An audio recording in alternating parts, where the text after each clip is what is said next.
सुबह का वक्त था। सितंबर की हल्की ठंडक हवा में घुली हुई थी। एसडीएम ममता चौधरी अपने ऑफिस के केबिन में बैठी फाइलों पर नजरें गड़ाए थीं। खिड़की के बाहर आसमान पर हल्के बादल तैर रहे थे, पर उनकी आंखों में सरकारी कामकाज की थकान साफ झलक रही थी। तभी डेस्क पर रखे मोबाइल की घंटी बजी। स्क्रीन पर नाम चमका, मिताली, कॉलेज की पुरानी दोस्त। आवाज में वही पुरानी चंचलता थी। ममता, 4 दिन बाद मेरी शादी है, प्लीज आना, और कोई बहाना नहीं चलेगा। ममता की होठों पर अनायास मुस्कान आ गई।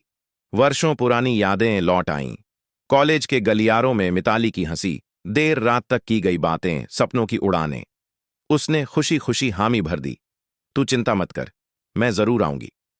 4 दिन बाद, शादी का दिन। सुबह ऑफिस से लौटकर ममता अपने क्वार्टर में तैयार होने लगी। सरकारी एसडीएम होने के नाते रोजमर्रा की जिंदगी में गाड़ियों का काफिला, सुरक्षा गार्ड और लाल बत्ती उसके साथ चलते थे। मगर आज उसके मन में कुछ और था। अलमारी में चुनी हुई साड़ी हाथ में लिए उसने आईने में खुद को देखा। सरकारी पहचान से परे एक लड़की, वही पुरानी कॉलेज वाली ममता। मन में ख्याल आया, क्यों ना आज बिल्कुल आम लड़की की तरह जाया जाए। कॉलेज की यादों की सैर, बिना सरकारी ठसक के। उसने सिक्योरिटी गार्ड को छुट्टी दे दी। सरकारी गाड़ी का ड्राइवर हैरानी से देखने लगा। मैडम, क्या आप अकेली? हाँ, आज बस ऐसे ही जाना है, कोई जरूरत नहीं सिक्योरिटी की, ममता ने मुस्कुराकर कहा।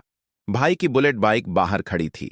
चमकदार नीला हेलमेट पहना, बालों को जूड़े में बांधा और इंजन स्टार्ट किया। बाइक की घरघराहट के साथ उसने शहर की भीड़ भरी गलियों को पार किया। हवा के झोंकों में आजादी का स्वाद था। ना लाल बत्ती, न सरकारी रुतबा, बस खुला आसमान और रास्तों की अनगिनत कहानियां। हाईवे पर चढ़ते ही सुबह की ठंडक और तेज हो गई। सड़क किनारे छोटे छोटे ढाबों से उठता ताजा पराठों का धुआं, ट्रक ड्राइवरों की ऊंची आवाजें, चाय की केतली से उठती भाप, सब मिलकर एक जिंदा दिल सुबह का नक्शा बना रहे थे। दूर तक फैला नीला आसमान, कहीं कहीं गीले पेड़ों की गंध और बाइक की गूंज जैसे उसके मन में दबी हुई पुरानी धड़कनों को जगा रही थी। लेकिन आगे का दृश्य अचानक बदल गया। सड़क पर पुलिस की बैरिकेडिंग नजर आई। जंग लगी लोहे की रुकावटें, पास में खड़े 2-3 सिपाही और एक मोटी दाढ़ी वाला दरोगा। उसकी वर्दी के ऊपर का बटन खुला था, कमर पर लटकती पिस्तौल जैसे दिखावा कर रही थी। ममता ने धीरे से ब्रेक दबाया। बाइक धीरे धीरे रुक गई। दरोगा विक्रम राणा ने उसे ऊपर से नीचे तक देखा। नजर में एक अजीब सी तिरछी मुस्कान थी। हाथ उठाकर रुकने का इशारा करते हुए उसने भारी आवाज में कहा, हेलमेट उतारो, लाइसेंस दिखाओ। ममता ने शांति से हेलमेट उतारा।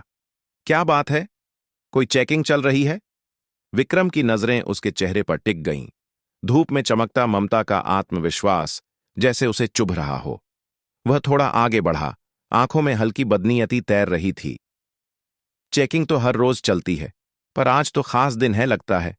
कहाँ जा रही हो मैडम, इतनी जल्दी? उसके शब्दों में ऐसी मीठी पर कटु लहर थी कि ममता के कानों में तुरंत खटक गई।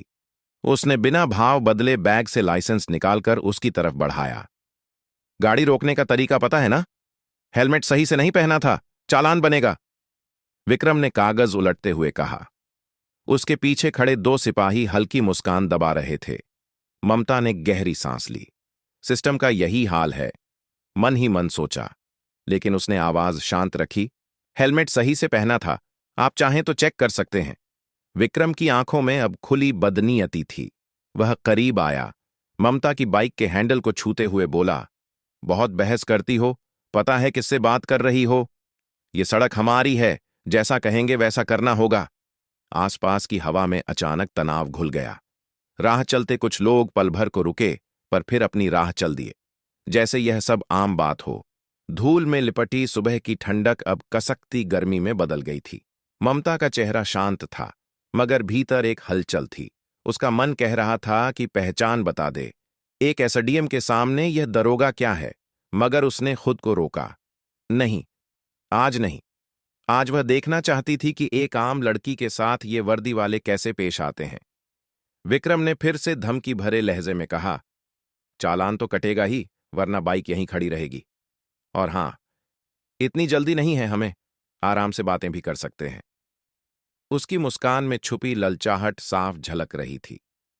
बगल के सिपाहियों ने बाइक का हैंडल पकड़ा, जैसे किसी बड़े शिकार को पकड़ लिया हो। सड़क किनारे धूल उड़ रही थी। ट्रकों की गड़गड़ाहट बीच बीच में माहौल को और भारी बना रही थी। ममता की पकड़ हैंडल पर कस गई। उसकी आंखों में अब हल्की चमक थी, गुस्से की, लेकिन नियंत्रित। वह बस इतना बोली, कागज चेक कर लीजिए, बाकी जो करना है कीजिए। विक्रम ने कागज देखे बिना ही हाथ झटक दिया। चलो, थाने चलो, वहीं सब देखेंगे। यह कहते हुए उसने सिपाही को इशारा किया। एक ने बाइक का स्टैंड गिरा दिया, दूसरा ममता के कंधे पर हल्का सा हाथ रखकर दबाव बनाने लगा। भीड़ थोड़ी बढ़ गई थी, पर किसी ने आवाज उठाने की हिम्मत नहीं की। ममता ने एक गहरी नजर विक्रम पर डाली। भीतर कहीं आग भड़क रही थी, पर चेहरे पर वही अडिग सन्नाटा। यह सफर अब साधारण नहीं रहा। यह एक ऐसा मोड़ था जिसकी उसने उम्मीद नहीं की थी, या शायद जानबूझकर चाहा था, ताकि उस सिस्टम का असली चेहरा देख सके जिसे वह रोज दफ्तर से कागजों में सुधारने की कोशिश करती है। हाईवे की वह धूल भरी हवा, चाय की गंध और लोगों की उदासीन निगाहें सब गवाह बन रहे थे। एक एसडीएम की गुप्त यात्रा अब एक अनजाने टकराव की शुरुआत बन चुकी थी। हवा में उड़ती धूल जैसे अचानक भारी हो गई। बैरिकेड के पास खड़े सिपाहियों ने एक दूसरे को नजर से इशारा किया और दरोगा विक्रम राणा ने बाइक के बिल्कुल पास आकर अपनी भारी देह से रास्ता घेर लिया। उसकी नजर ममता के चेहरे पर कुछ ज्यादा देर ठहर गई, जैसे किसी फाइल पर नहीं, किसी शिकार पर टिके हुए हों। बहुत समझदार लगती हो, उसने होंठ सिकोड़े। कागज सब सही है, ये वहीं बोलते हैं जिनके पास कुछ न कुछ कमी होती है। हेलमेट पर भी आपत्ति है, और गति भी अधिक थी, चालान कटेगा। ममता ने आंखें नीची किए बिना कहा, गति लिमिट में थी, हेलमेट बंद था। आप चाहें तो बॉडी कैम दिखाइए या चालान मशीन निकालिए। विक्रम के चेहरे पर एक झटके भर की झुंझलाहट आई, जैसे कोई उसके खेल का पहला पत्ता पहचान गया हो। उसने अपने पीछे खड़े सिपाही को देखते हुए गुर्राया, नरेश, संभालो जरा, बहुत नियम कानून जानती हैं ये, पहले तो बाइक साइड में लगवाओ। नरेश आगे बढ़ा, हैंडल झटके से पकड़ा और इतनी ताकत से खींचा कि स्टैंड ढुलक गया। बाइक धड़ाम से धूल में गिर पड़ी। हैंडल के किनारे से सस्ती घंटी की खनकती आवाज आई और चुप हो गई, जैसे किसी साधारण खुशी का सिर कुचला गया हो। भीड़ अब थोड़ा और ठिठक गई। कोई चाय वाला दूर से ताक रहा था। एक ट्रक ड्राइवर ने खिड़की से आधा शरीर निकालकर देखा, फिर आंखें फेर लीं। ममता के अंदर एक लहर उठी, अपमान की, पर उससे बड़ी एक ठंडी सतर्कता की। यहीं से शुरू होता है वह ढलान, जिस पर फिसलता आदमी चिल्लाता नहीं, वह खुद को बचाकर नीचे उतरता है। उसने एक लंबी सांस भीतर उतारी और कहा, बाइक गिराने की जरूरत नहीं थी, अगर चालान बनता है तो बनाइए, आपत्ति नहीं। विक्रम उसके और करीब आया।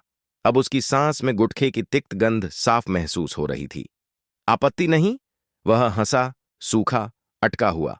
आपत्ति तो तब होगी जब हम बोलेंगे, अभी तो बस पूछताछ है। पूछताछ कहकर उसने अचानक चांटा जड़ दिया, तेज, ठंडा, बिना किसी चेतावनी के। धूप में खड़े होने से गाल पर गर्मी पहले से थी। थप्पड़ ने उसे बर्फ की तरह सुन्न कर दिया। एक क्षण को संसार छोटा हो गया। धूल का कण, सड़क की खुरदरी आवाज और कानों में बजती पतली सी सीटी। पास खड़े सिपाहियों ने बिना बोले अपने अपने हिस्से की भूमिका निभानी शुरू कर दी। एक ने बैग झपट लिया, दूसरे ने मोबाइल पर हाथ डाला। ममता ने पल भर की अचकचाहट के बाद अनायास एक कदम पीछे हटकर संतुलन साधा। उसकी आवाज अभी भी सम पर थी, मोबाइल जब्त करना हो तो सीजर मेमो बनाइए, महिला होने के कारण महिला कांस्टेबल बुलाइए, यही नियम है। विक्रम के चेहरे पर अब स्पष्ट वैसी मुस्कान थी जो नियमों को अपनी जेब में रखती है। नियम? नियम हम बताएंगे, तुम्हें थाने चलना है, भीड़ मत जमा करो। नरेश, बिट्टू, हाथ पकड़ो झट से। हाथ मत लगाइए, ममता ने साफ साफ कहा। मैं साथ चल रही हूं, पर महिला कांस्टेबल बुलाना अनिवार्य है, और कारण बताइए, किस धारा में ले जा रहे हैं? बिट्टू ने बेमन सा हंसते हुए कहा, देखो मैडम जी, हम रोज का काम करते हैं, धारा तो थाने में लिख जाएगी, 279, 179, 188, जैसा सूट करेगा। उसने ममता की कलाई पकड़ने को हाथ बढ़ाया ही था कि ममता ने महीन सा कंधा घुमाकर उसकी पकड़ हवा में छोड़ दी। कोई जोर का झटका नहीं, बस इतने भर का घुमाव कि उसके हाथ किसी से टकराए ही नहीं, जैसे आप किसी बहस को बेआवाज मोड़ दें। विक्रम ने इसे चुनौती की तरह लिया। वह झुंझलाया, बहुत नखरे हैं, चलिए आपका भी इलाज है, खबरदार। और बात पूरी होने से पहले ही उसने बालों में झटका दिया। जूड़े की पिन हिल गई, कुछ लटें खुलकर चेहरे पर आ गिरीं। दर्द चुभा, पलकों के पीछे चमकदार चिंगारियां तैर गईं, पर ममता की आंखें नहीं टूटीं। उसने गर्दन सीधे करते हुए बहुत धीमी पर साफ आवाज में कहा, आप अपने पद की मर्यादा भूल रहे हैं दरोगाजी। अभी भी नियम लागू होते हैं। यह सड़क है, जनता है, सीसीटीवी हैं। वह सीसीटीवी शब्द पर क्षण भर को थमा, आसपास नजर दौड़ी। सड़क किनारे ढाबे के छज्जे पर सचमुच एक पुराना कैमरा था, धूल से ढका, जिसके जालों पर सूखी हवा फड़फड़ा रही थी। शायद काम करता हो, शायद नहीं, पर शब्द अपने काम कर चुके थे। कुछ राहगीरों की आंखें अब स्थिर होकर देखने लगीं। एक दो मोबाइल जेब से आधे निकले। विक्रम ने गर्दन तिरछी की, हंसी गायब। चलो, बहुत हो गया तमाशा, उसने निर्णायक स्वर में कहा। थाने। नरेश आगे बढ़ा। मैडम चलिए, बिना झगड़ा किए, आप अच्छा कर रही थीं, अब जिद मत कीजिए। इस अच्छा के पीछे उसका डर बोल रहा था, नियमों का नहीं, तमाशे का। तमाशे से हमेशा किसी की नौकरी फंसती है। ममता ने कलाई डीली छोड़ी, भारी सांस बाहर छोड़ी और सीधी आवाज में बोली, ठीक है, चलिए, बस मेरा बैग मेरे सामने रखें और मोबाइल सील कीजिए, रसीद दीजिए। रसीद, ये छोटा सा शब्द अक्सर बड़े बड़े इरादों में लाठी डाल देता है। नरेश ने बैग छाती से थोड़ी दूर कर लिया, जैसे गर्म चीज हो। बिट्टू ने मोबाइल को जेब में सरका लिया था। विक्रम ने उसे आंख दिखाई। थाने चलकर सब हो जाएगा, उसने कहा, और फिर भीड़ से पीठ फेरते हुए एक तेज धक्का ममता की पीठ पर जड़ दिया, इतना कि वह 2 कदम आगे फिसल गई। धूल ने हल्की खांसी छेड़ दी। किसी ने भीड़ से अरे की आधी आवाज निकाली और निगल ली। सड़कें जानती हैं कि किस पल चुप रहना सुरक्षित होता है। जीप तक का रास्ता छोटा था, खटारा सी, लाल मिट्टी से रंगी, पीछे की सीटों पर पुराने कंबल। दरवाजा खोलते हुए बिट्टू बोला, बैठिए और ज्यादा होशियारी मत दिखाइए, रास्ते में मर्यादा बनाए रखिए। ममता ने पल भर सोचा, यहीं पहचान खोल दूं? एक एसडीएम का बिल्ला साफ कर दे वह मटमैली मुस्कान। बस एक फोन, एक निर्देश और यह पूरा दृश्य उलट जाएगा। फिर भीतर कहीं एक सख्त आवाज उठी, नहीं, आज उस सिलाई की लकीर देखनी है जो नागरिक और सत्ता के बीच खून से खींचती है। अगर मैं अभी अपनी पहचान बता दूंगी, कल किसी राधा या सलमा के साथ ये क्या करेंगे, कभी जान ही नहीं पाऊंगी। वह बिना जल्दबाजी के जीप में बैठ गई। दरवाजा बंद हुआ, धातु की आवाज ने भीतर की हवा को सील कर दिया। इंजन गरजा और सड़क धूल का गुब्बार उगलने लगी। खिड़की से पीछे छूटती अपनी ही गिराई हुई बाइक दिखाई दी, नीचे धूल में आधी धंसी, हैंडल तिरछा। एक क्षण को उसका मन उस पर ठिठका। वह बाइक नहीं, एक निर्णय था जिसे मैंने जमीन पर गिरते हुए देखा। अब उसे बाद में उठाया जाएगा, अभी नहीं। जीप के भीतर अजीब सी खामोशी पसरी हुई थी। स्टीयरिंग थामे ड्राइवर ने एक पुराने रेडियो को हल्का सा ठपठपाया, उससे खड़खड़ाहट निकली और फिर चुप। पीछे बैठे नरेश ने बैग अपनी गोद में रखा हुआ था, असहज, जैसे बैग नहीं, एक साक्ष्य हो जो उसकी देह को जलाता हो। विक्रम आगे बैठकर अपनी टोपी के किनारे से पसीना पोंछ रहा था। अचानक उसने आधा घूमकर पूछा, नाम क्या है तुम्हारा? ममता ने टाइमर सी शांति से जवाब दिया, नाम पूछने से पहले कारण बता दीजिए। उसकी आवाज में डांट नहीं थी, वह एक मां की तरह थी जो बच्चे की शरारत लिखकर नोटबुक में तारीख डाल रही हो।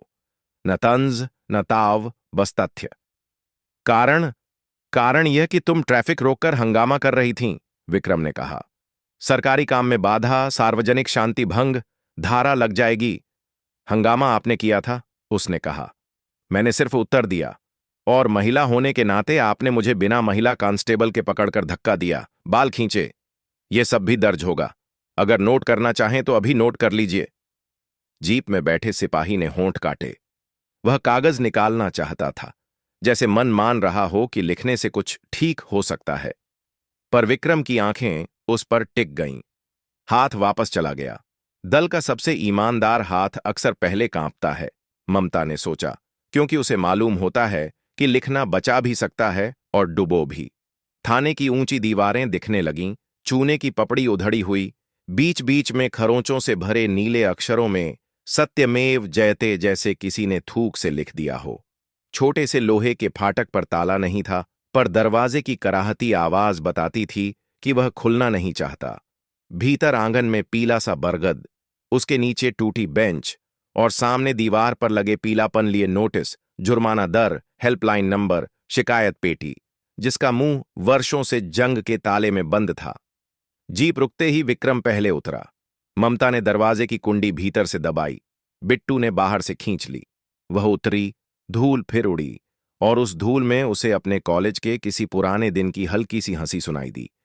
वही मिताली, जो उसे आज यहां तक ले आई थी। मिताली, आज मैं तुम्हारी शादी में नहीं, किसी और की सच्चाई में शामिल होने आई हूं, उसने भीतर ही भीतर कहा। चलो अंदर। विक्रम ने दफ्तर की तरफ इशारा किया। दफ्तर, एक कमरे में 3 मेजें, 2 पंखे, एक चलता हुआ, दूसरा तार से लटका हुआ स्थिर, और दीवार पर कैलेंडर जिसमें किसी देवता की फीकी तस्वीर थी। मेज के किनारे पर रजिस्टर, जिसकी जिल्द पर तेल के धब्बे। नाम बताओ, सामने बैठे हवलदार ने कलम चुभौते हुए पूछा। ममता ने उसकी आंखों में देखा, थकी पर पूरी तरह बेजान नहीं। यहीं से शुरू होगा वह धागा जो आगे चलकर गले में फांसी भी बन सकता है, या न्याय का मुकुट भी, उसने सोचा। आवाज धीमी रही। कारण लिखिए पहले, किस आधार पर पूछताछ, कब, कहां, किस अधिकारी के आदेश पर? हवलदार ने एक पल विक्रम की ओर देखा। विक्रम ने आंखें तरेरी, मानो कह रहा हो, लिख, पर अपने हिसाब से। हवलदार ने रजिस्टर खोला, तारीख लिखी, समय देखा। दीवार घड़ी में पेंडुलम था जो अब भी झूल रहा था, पर घंटे की सुई से तालमेल नहीं। उसने जैसे तैसे समय भरा और फिर बोला, तुम्हारा नाम? ममता ने तय किया। पहचान छुपानी है, पर झूठ नहीं बोलना है। उसने बिना उपाधि, बिना कोई लक्षण जोड़े, बस सामान्य सा कहा, ममता। और? हवलदार ने आदतन पूछा, जैसे नाम अकेला हमेशा अधूरा होता है। बाकी जब नियम बताएंगे, उसने शांत रहते हुए कहा, तो मैं भी बताऊंगी। अभी आप सिर्फ दर्ज करें कि मुझे किस धारा में रोका गया। मोबाइल आपने लिया है, सीजर मेमो दीजिए, और महिला कांस्टेबल को बुलाइए। विक्रम ने जोर से कुर्सी खिसकाई, लकड़ी ने जमीन पर खराश भरी। बहुत चलती है तुम्हारी, उसने धीमे पर साफ शब्दों में कहा। लाम। वह गलती से वह शब्द बोलने ही वाला था कि बाहर आंगन में किसी के खांसने की तेज आवाज आई, जैसे कोई अनदेखा गवाह याद दिला गया हो। दीवारों के भी कान होते हैं। उसने शब्द दबा लिए। ठीक है, बुलाते हैं महिला कांस्टेबल, वह बोला, पर पहले लॉकअप। ममता ने पहली बार थाने के भीतर उस दिशा में देखा जहां से बदबू का एक पुराना ज्वार आता है। सलाखें, अंदर अंधेरा, और कोने में लोहे की बाल्टी। दरवाजे के पास एक पुराना ताला, जिस पर किसी गीली रात की काई अभी भी हरी थी। उससे पहले कि कोई उसे छुए, उसने खुद को भीतर से सहारा दिया। यह अपमान नहीं, एक प्रयोग है। यह भय नहीं, एक बयान है। आज मैं नहीं बोलूंगी, कल यह दीवारें बोलेंगी। विक्रम ने इशारा किया। नरेश आगे बढ़ा, पर उसके कदमों में एक अनकहा खिंचाव था, जैसे वह हर कदम से पहले अपने पैरों से पूछ रहा हो, तुम सच में ऐसा करना चाहते हो? बिट्टू ने एक बार फिर मोबाइल जेब में टटोला। यह सबूत उसके दिल पर धौंकने की तरह धक धक कर रहा था। ममता दरवाजे तक आई। उसने सलाखों के भीतर झांका। अंधेरे में किसी के बैठने की परछाई दिखी। एक स्त्री, या बस एक शून्य। उसने धीमे से कहा, दरोगा जी, लॉकअप में डालना है तो महिला कांस्टेबल की मौजूदगी में डालिए। ये नियम आप भी जानते हैं। विक्रम ने होंठ चबाए, फिर सख्ती दिखाने के लिए बोला, बुला रहे हैं, तब तक अंदर। नरेश ने ताला खोला। ताले ने कराहते हुए विरोध दर्ज किया और दरवाजा धकेल दिया। ममता एक लंबी सांस लेकर भीतर कदम रखने ही को थी कि बाहर मुख्य फाटक की ओर से सायरन की एक तीखी, अचानक आवाज आई, जैसे किसी ने नींद में पड़े थाने को डंडे से जगा दिया हो। विक्रम का चेहरा एक क्षण को ढीला पड़ा। उसने आंगन की तरफ देखा। 2-3 सिपाही तेजी से भागते हुए फाटक की तरफ गए। कौन आया है? उसने पूछा। सर, शायद सिटी सर्किल का निरीक्षण, किसी ने घबराई आवाज में कहा। या ऊपर से कोई विजिट, विक्रम ने एक नापी तुली गाली निगली, फिर अपनी वर्दी का कॉलर सीधा किया, टोपी उठाई और ममता की ओर मुड़ा। तुम वहीं खड़ी रहो, हिलो मत। अगर हर कदम नियम के हिसाब से चाहिए तो नियम ही मिलेंगे। ममता ने उसकी आंखों में आंखें डालकर देखा। चेहरे पर कोई हड़बड़ी नहीं, कोई विजय नहीं, सिर्फ वह स्थिरता जो सच की रफ्तार से चलती है, धीमी पर अपरिहार्य। खेल शुरू है, उसने भीतर कहा, और मैं अपनी चाल अभी भी छुपाए हुए हूं। दरवाजे के पीछे खड़े अंधेरे ने जैसे उसे आवाज दी, किसी दूसरी स्त्री की घुटी हुई खांसी, किसी तीसरी की अनकही कहानी। ममता ने पलटकर उस अंधेरे की ओर देखा। कल वही अंधेरा गवाही बनेगा। आज वह उसके भीतर उतर रही है, अपनी पहचान को मोड़कर, अपनी आवाज को समेटकर, अपने गुस्से को लोहे की तरह टपाकर। आंगन में जूतों की आवाजें तेज हो गईं। कोई ऊंची सी आवाज आदेश दे रही थी, कागजों की सरसराहट, सलाम सर की एक साथ उठती ध्वनियां। और उसी क्षण ममता ने मन में एक सीधी रेखा खींच ली। मैं अभी भी ममता हूं, बिना उपाधि के, पर मेरे भीतर का प्रशासन जाग चुका है। पहचान मैं सही समय पर बताऊंगी, जब यह दीवारें, यह रजिस्टर, यह ताले मेरे शब्दों के नहीं, मेरे अनुभव के गवाह होंगे।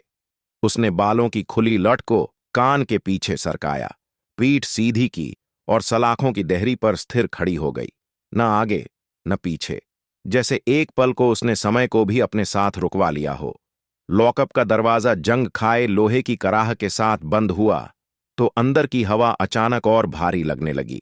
दीवारों पर लगी नमी से सीलन की तेज गंध उठ रही थी। छत से लटकता पीला बल्ब हल्के हल्के झूल रहा था। उसकी मध्यम रोशनी सलाखों पर अजीब सी परछाइयां बना रही थी।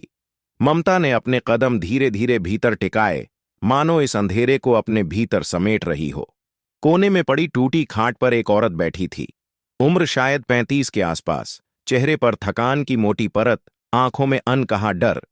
ममता को देखते ही वह चौंकी, फिर धीमे स्वर में बोली, नई हो? उसकी आवाज में कोई औपचारिकता नहीं थी, बस एक थकी हुई जिज्ञासा।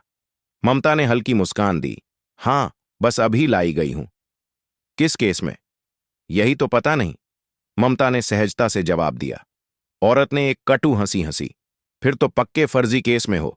यहां आधे लोग ऐसे ही आते हैं। नाम क्या है तुम्हारा? ममता, उसने संक्षिप्त उत्तर दिया। मैं रीना, औरत ने खुद को परिचित कराया। चोरी का आरोप है मुझ पर। बोलते हैं पड़ोसन का गहना मैंने लिया, लेकिन गहना तो उसका खुद का आदमी बेच आया। पुलिस को पैसा मिला होगा, बस मुझे उठा लाए। रीना की आंखों में पानी की परत झिलमिला उठी। घर में 2 छोटे बच्चे हैं, उसने धीमे से कहा। 3 दिन से यहीं पड़ी हूं, कोई सुनने वाला नहीं। ममता ने उसकी ओर ध्यान से देखा। रीना की बातों में वह खुरदरी सच्चाई थी, जिसे कागजों में नहीं पाया जा सकता। उसने धीमे स्वर में कहा, तुम्हारा बयान लिया? लिया क्या, बस नाम लिखा और चुप करा दिया। बोलती हूं तो कहते हैं चुप रह, वरना और केस डाल देंगे। बाहर से जूतों की आवाज आई। विक्रम राणा की गर्जती हुई आवाज दरवाजे के पास गूंजी। सुन रीना, तुम्हारे खिलाफ गवाह मिल गया है। शाम तक कोर्ट पेशी है, समझ ले केस पक्का है। रीना ने होंठ भींच लिए। उसकी आंखों में भय की लकीर और गहरी हो गई। ममता ने सिर ऊंचा किया। विक्रम ने ताला खोलने की जहमत नहीं उठाई, बस सलाखों से झांक कर ममता पर निगाह डाली। और तुम? उसने तंज कसते हुए कहा। बड़ी शांति से बैठी, कौन सा गवाह? विक्रम ने व्यंग्य से मुस्कुराया। गवाह पुलिस बनाती है मैडम जी, हमें कौन रोक सकता है? उसकी हंसी में वही अहंकार था जो सत्ता की नशे से पैदा होता है। वह मुड़कर चला गया। उसके जाते ही ममता ने गहरी सांस ली। यही है असली चेहरा, एक दरोगा जिसका काम कानून की रक्षा करना है, कानून को खिलौने की तरह मोड़ रहा है। थोड़ी देर बाद एक नया चेहरा अंदर आया। ये पुलिस अफसर सोहन कुमार था, साफ सुथरी वर्दी, आंखों में सतर्क चमक। उसने सलाखों के पास आकर धीरे से कहा, मैडम, आपका नाम ममता है ना? ममता ने नजरें उठाईं। उसकी आवाज में ईमानदारी का हल्का कंपन महसूस किया। हां, आपके कागजात सही मिले, बाइक भी ठीक है, पर वह थोड़ा रुका। मुझे ऊपर से दबाव है कि आप पर चोरी और डकैती का केस डालूं। कुछ गड़बड़ लग रही है। आप कोई खास हैं क्या? ममता ने बस इतना कहा, मैं एक आम नागरिक हूं। जो भी करें, नियम के अनुसार करें, झूठा केस मत बनाइए। सोहन की आंखों में गहरी चिंता उतर आई। उसने धीमे से सिर हिलाया। मैं कोशिश करूंगा, लेकिन दरोगा विक्रम, वह किसी बड़े आदमी के इशारे पर चलता है। ऊपर तक लोग शामिल हैं। इतने में बाहर से फिर शोर उठा। विक्रम की ऊंची आवाज, सोहन, कागज तैयार हुए या नहीं? मैडम जी पर डकैती का चार्ज लगेगा, गवाह बना दो रमेश को। सोहन ने एक क्षण ममता की ओर देखा। उसकी आंखों में मौन वादा था। आप हिम्मत रखिए, उसने कहा और बाहर चला गया। रीना ने धीरे से ममता का हाथ पकड़ा। तुम कौन हो, सच बताओ, उसने फुसफुसाया। ममता ने उसकी हथेली पर हल्का दबाव डाला। बस कोई हूं जो देख रही है कि यह सिस्टम कैसे चलता है। लॉकअप की घुटन में दोनों स्त्रियां कुछ देर तक चुप रहीं। बाहर कागजों की सरसराहट, सिपाहियों की फुसफुसाहट और विक्रम की ऊंची आवाज माहौल को और डरावना बना रही थी। ममता के भीतर गुस्से की लहर उठती रही, लेकिन चेहरा शांत था। मैं अभी भी चुप रहूंगी, उसने मन में ठाना। सच का वक़्त आने दो। रात गहराने लगी। थाने की दीवारों पर लटकते बल्ब की पीली रोशनी और अंधेरे के बीच ममता की आंखें स्थिर रहीं, जैसे किसी तूफान से पहले की गहरी खामोशी। रात की नमी अब तक पूरी इमारत में समा चुकी थी। पुराने थाने की दीवारें सीलन से भीग रही थीं और बरसों से चली आ रही गंध मानो हर ईंट में कैद थी। बल्ब की पीली रोशनी में मक्खियां अनमनी उड़ान भर रही थीं। लॉकअप के कोने में बैठी ममता ने एक गहरी सांस ली। रीना अब सोने की कोशिश कर रही थी, पर हर कुछ मिनट पर उसकी करवटें उस बेचैनी को बयान कर रही थीं जो सिर्फ बेगुनाह पर थोपे गए आरोप ही पैदा कर सकते हैं। भोर से ठीक पहले की घड़ी थी जब बाहर अचानक जीपों की आवाज गूंजी। टायरों के घर्षण के साथ लाउडस्पीकर की तीखी भनभनाहट सुनाई दी। थाने का आंगन एकदम जीवंत हो उठा। कदमों की भारी आवाज, पुलिस की जल्दबाजी और अचानक उठी फुसफुसाहटें साफ बता रही थीं कि कोई बड़ा अधिकारी पहुंचा है।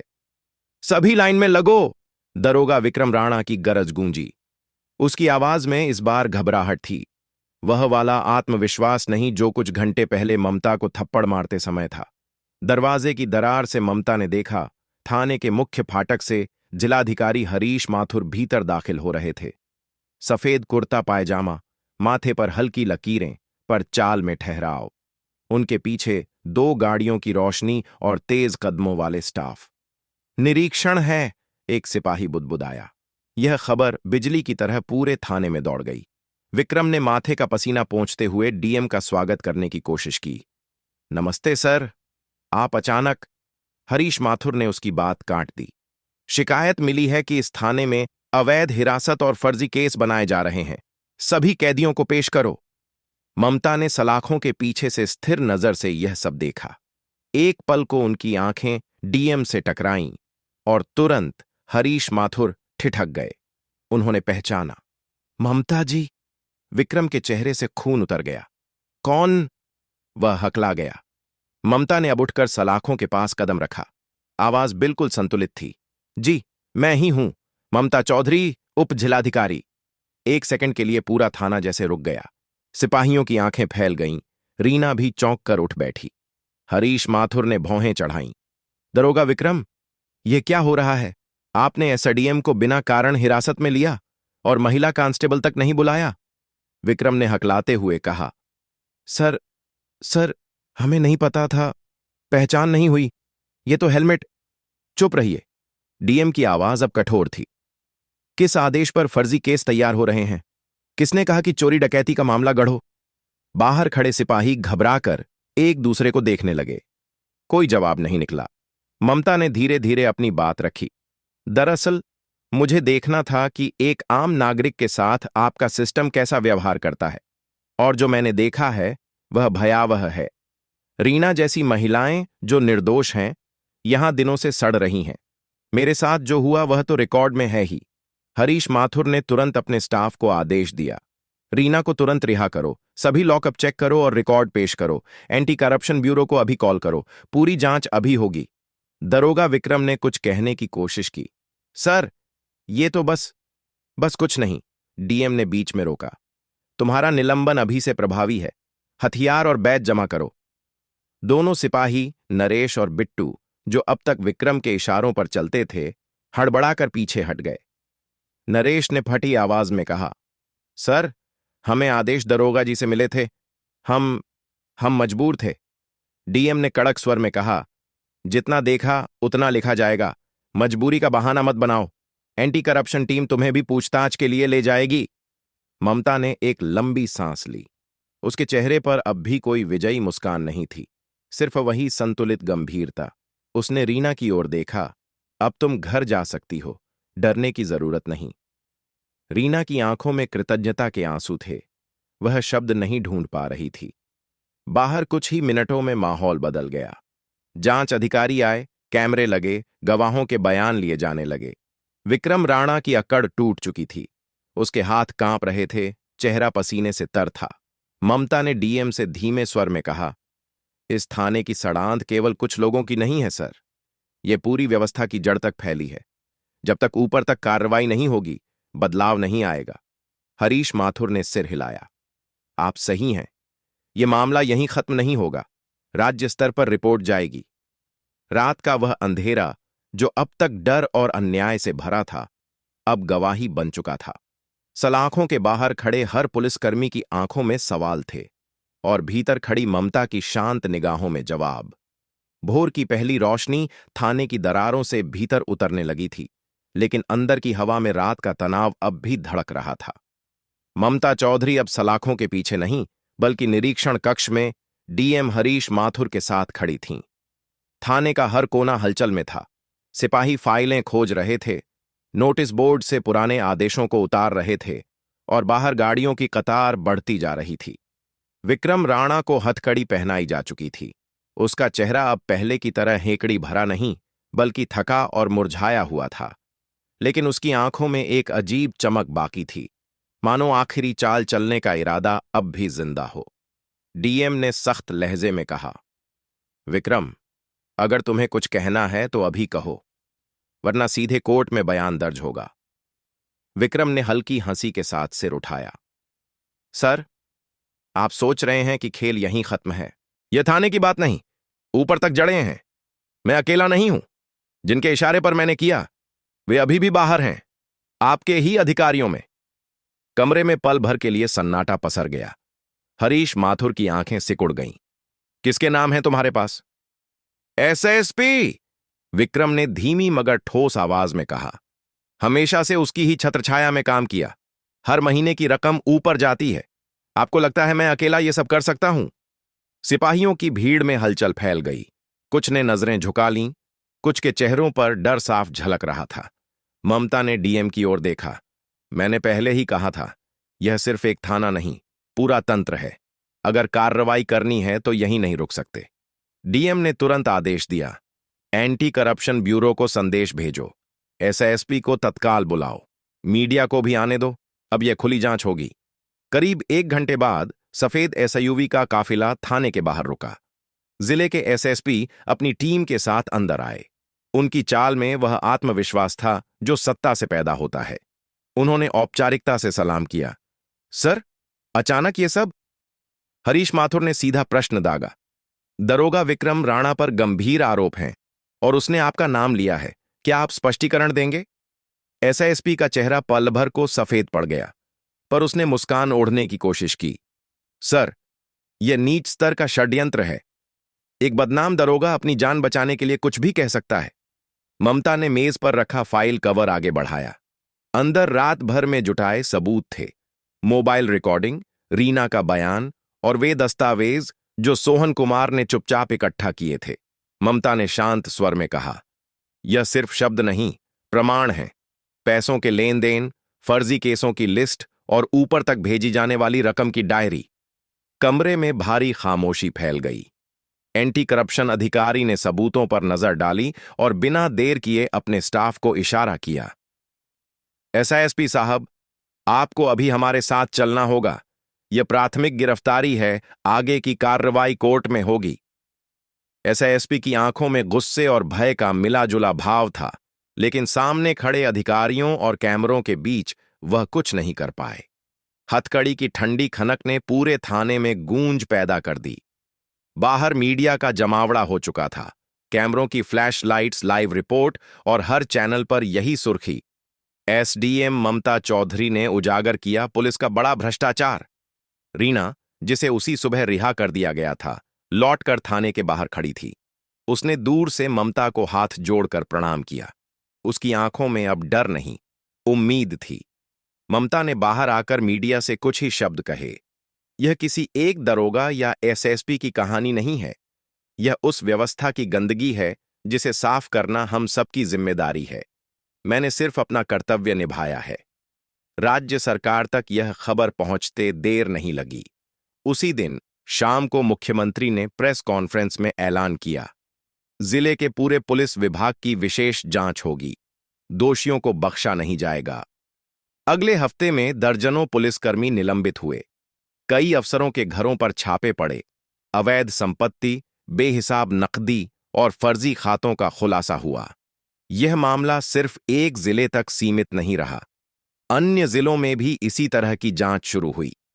ममता चौधरी ने जब अपने दफ्तर लौटकर खाली कुर्सी देखी तो उसे एहसास हुआ कि असली लड़ाई अब शुरू हुई है। वह जानती थी कि यह सिर्फ कुछ लोगों की हार नहीं, बल्कि पूरे तंत्र को आईना दिखाने की शुरुआत है। खिड़की से बाहर झांकते हुए उसे कॉलेज की दोस्त मिताली की शादी याद आई, जिसमें वह नहीं जा सकी। मगर उसके चेहरे पर अफसोस की जगह गहरी तसल्ली थी। एक दोस्त की शादी छूटी, लेकिन अनगिनत लोगों की जिंदगी में न्याय की शहनाई बजने लगी। उसने सोचा। उस रात ममता देर तक अपने दफ्तर में बैठी रही। बाहर से आती हवा अब पहले जैसी भारी नहीं थी। उसके भीतर गहराई से यह एहसास गूंज रहा था कि ईमानदारी और साहस से बड़ा कोई हथियार नहीं होता। और जब सच बोलने का वक्त आता है तो पूरी व्यवस्था की दीवारें भी गिर पड़ती हैं।